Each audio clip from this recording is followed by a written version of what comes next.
Confidence hack number 8, Mrs. Flowers and the Singing Cage Birds. This is confidence through the power of encouragement.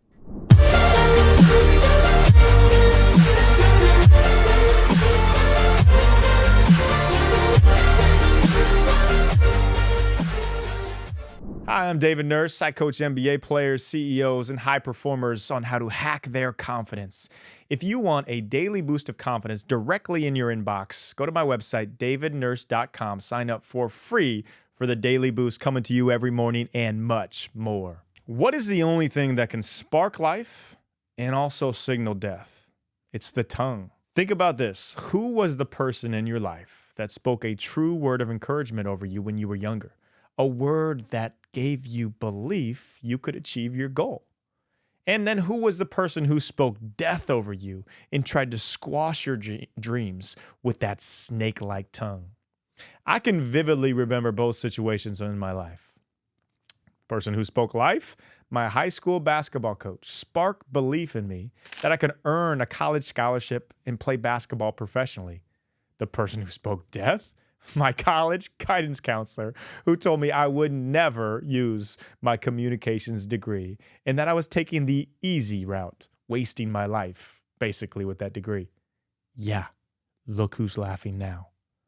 A name you might recognize, Maya Angelou. A name you might not recognize, Bertha Flowers. Here's the cold, hard facts. Maya Angelou would not be who she was without Bertha. At age 7, Maya was raped by her mother's boyfriend. He was jailed, and upon release from jail, he was killed. I know, it's a lot. It's heavy. Thinking that her confession was the reason the villain was killed, Angelou went mute for 6 years.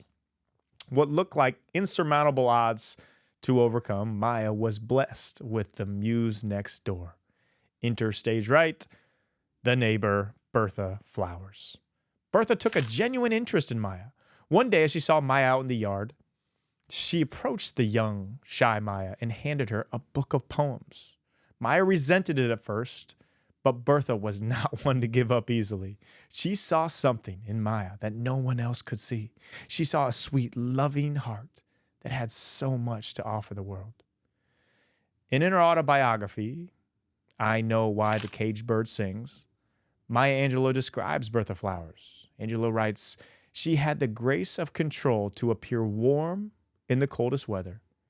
And on the hot Arkansas summer days, it seems she had a private breeze which swirled around her, cooling her.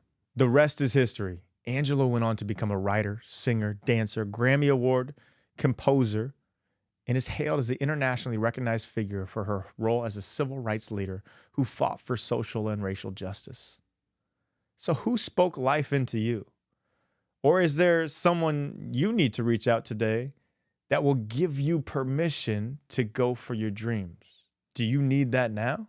You had it when you were younger, but also can you be that person for someone else? Now, who spoke death into you?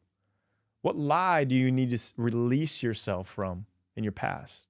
Who are the voices you need to internally forgive and eliminate? Think about that today, because there is a lot of confidence to be gained through the tongue. It's just a matter of who you choose to listen to.